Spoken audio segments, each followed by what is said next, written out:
7 years after he left to study abroad, the boy I'd loved my whole life finally came home to introduce his new girlfriend to his parents. That same week, my doctors finally announced that my 7-year battle with cancer had failed.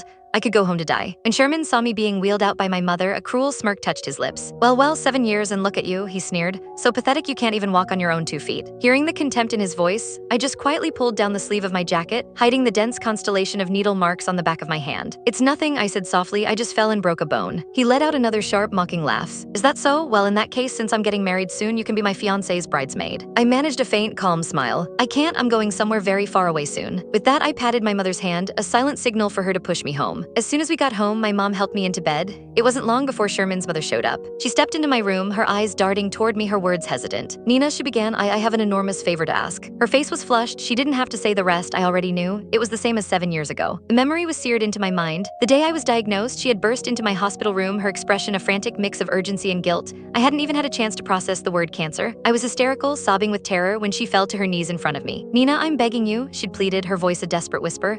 Don't drag Sherman down with you. He just got his acceptance letter. If he finds out you're sick, he'll never go. You and Sherman grew up together. You've been in love for years. Please, for my sake, don't ruin his future. Break up with him, please. I've already figured it all out. I've arranged for a boy to meet you. All you have to do is pretend to kiss him downstairs. Let Sherman catch you, then just break his heart. Because of her words, the first thing I did after my diagnosis wasn't schedule treatments or see a specialist. It was to stage a betrayal, to coldly, cruelly break Sherman's heart and force him out of the country. And now, just as I expected, her voice dropped to a conspiratorial, guilt-laden whisper. Nina, don't blame me, I have no choice. Sherman's new girlfriend, they were classmates through his master's and PhD programs. They're a perfect match in every way. I can't let such a perfect marriage fall apart. You know how much Sherman has always cared for you. If he finds out the truth about what happened back then, I'm afraid he'll. So could you please just avoid him for a little while? I mean, you're dying, aren't you? It's not like you should be going out much anyway. The word dying hung in the air. My mother, who had been quietly organizing my medical supplies, slammed a package of adult diapers onto the bed in a flash of fury. Seeing the rage in her eyes, I quickly grabbed her arm, my touch a weak, placating gesture.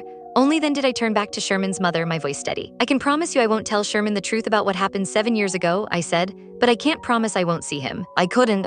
For 7 brutal years, there wasn't a single moment I didn't think of him. When the chemo became unbearable, I would clutch the old photo of us, his arm slung around my shoulder, and somehow find the strength to endure. I went through dozens of surgeries. More than once, I was rushed to the ICU, and I almost didn't wake up. It was my mother's voice that pulled me back.